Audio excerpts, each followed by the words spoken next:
Hello, Mark Sudduth, HurricaneTrack.com here with your Hurricane Pro and HD video blog for the 11th of June, 2013.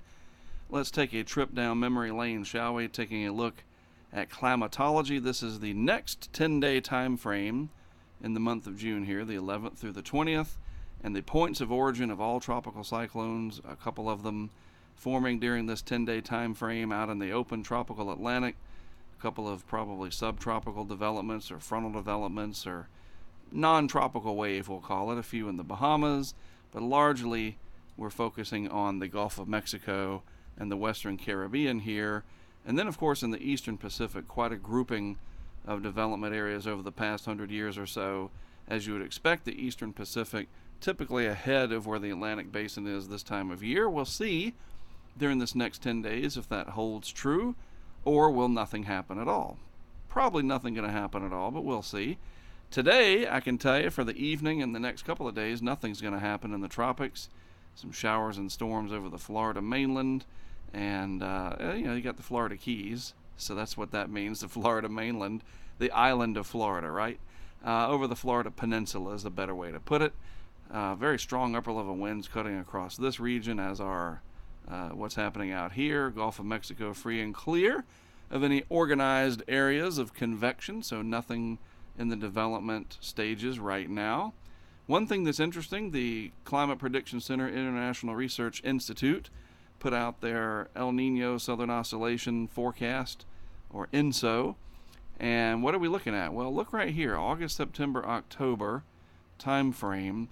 Green represents neutral, and that's got almost a 60% probability of being in place by the peak time of the hurricane season right here, August, September, October. So no real change from what we've been seeing. That basically, the other way to look at this, there's your El Nino marker right there, and that is way down below 10%. So less than 10% chance of there being an El Nino.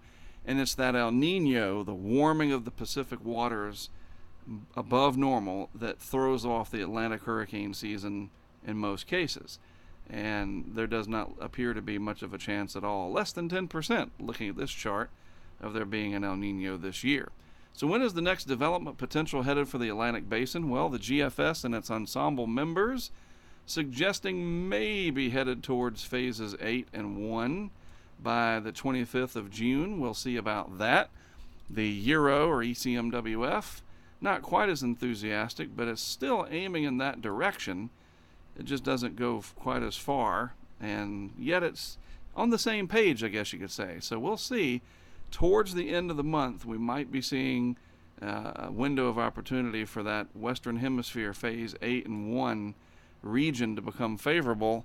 And the MJO is just the Madden-Julian oscillation, your favorability period in the tropics of upward motion, supporting the rise of tropical thunderstorms, allowing that air to spread out in the upper levels of the atmosphere evenly instead of being sheared in just one direction. So the GFS suggesting maybe at the end of the month. The Euro not quite there yet. We'll give it a few more days and see what happens. The bottom line, though, the next few days are going to be remarkable. Nice and quiet in the tropics, nothing to worry about. And when I say remarkable, I mean remarkably clear and free of any trouble. Well, there you go. That's a look at things for today, the 11th of June. Again, I'm Mark Sudduth, HurricaneTrack.com. I'll be back with another video blog for you tomorrow.